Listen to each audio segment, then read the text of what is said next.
You're listening to Thoughtful Wellness Revolution with Zara and Hien, where we believe wellness isn't wellness if it's just for you. Today, you're listening to a preview of a bonus episode. Before we get started, remember to give us a 5-star rating and review. Let's get into it. So this is our bonus episode with Inara. And we'd love to hear more about public health and other things that you know and are interested. Can you tell us more about the public health issues that are affecting the Black and Brown communities? Yeah, unfortunately, it does translate that most health issues do affect Black and Brown communities, which is the sad truth. And it's a professor said this to me, and it really has stuck with me throughout the years of public health disparities or disparities in health. They aren't inevitable, they are created. And that is a concept that has stuck with me for years now, because for so much of my life, I was told by my physicians, by my family, that like the health outcomes that I hadn't even been diagnosed with yet, they were inevitable for me. I was going to have heart disease. I was going to have cancer. I was going to have this and I was going to have that. And, like I would look around at my family and, you would see these patterns, or I would see these patterns in them. And then I'd look around to the larger South Asian population, the Pakistani population, then extending into Indian population, et cetera, et cetera.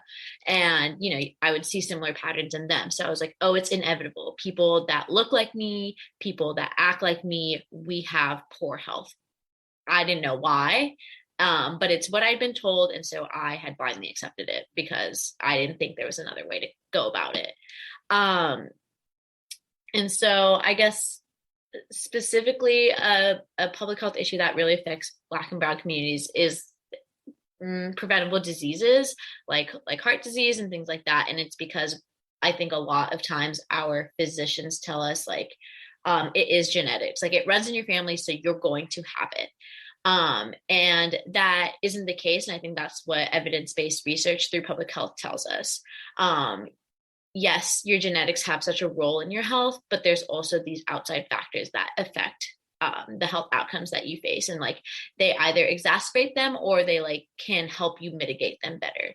Like, for example, the neighborhood you live in and the surrounding built environment that you live in. So when your doctor tells you to exercise more, or can tell you to exercise more to improve your nutrition and in that realm of well-being, do you have the space and the resources to do so? It's not just going to a gym. That is such a conventional way to, incorporate wellness into your life. But it's if you want to go on a walk, do you have the sidewalks to do so? Do you have the parks and, those aspects of built environment to do so? So it's yes, genetics have a role in it, but what outside of that influences it? And so in 2020, I want to say, racism was declared a public health issue by Congress. And yes, a lot of things the government does, especially in the arena of equity and equality, can feel very performative. But by declaring by declaring racism a public health issue, it shifts the focus onto systems and structures, making it harder to downplay its very real effects versus we know that society loves to chalk up individual experiences of inequality as a result of individual action. So by recognizing it as a bigger force, I think that's something that can really, or should be able to help improve the health and well-being of Black and Brown communities. So if that wasn't a specific issue, unfortunately, there's a lot of public health issues that directly affect Black and Brown communities. But those are the steps I hope we can take. Yeah, thank you so much for sharing that. And I appreciate you sharing that. And also the thing about South Asians, I've heard this from a few doctors as well, where they just say, oh, well, you're South Asian, so you will have heart disease and diabetes. And did you know that I learned recently that, well, hi, my dog is in the picture now for everyone who is watching. Sorry for your listeners, from our listeners.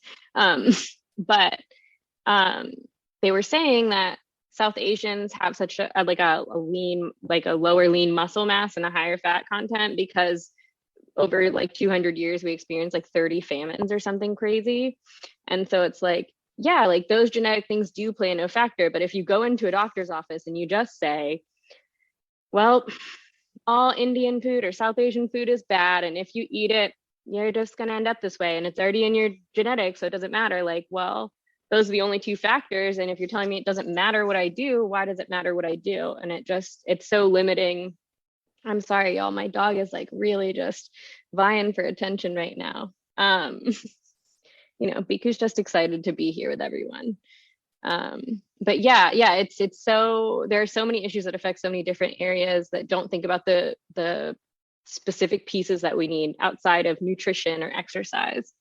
And that personally has affected me. So I feel grateful that things are being talked about now, because for so many years I was going to the doctor saying I have problems, and they were like, do more yoga, and I was like, I'm a yoga teacher. Yeah, there's not much. There's your answer.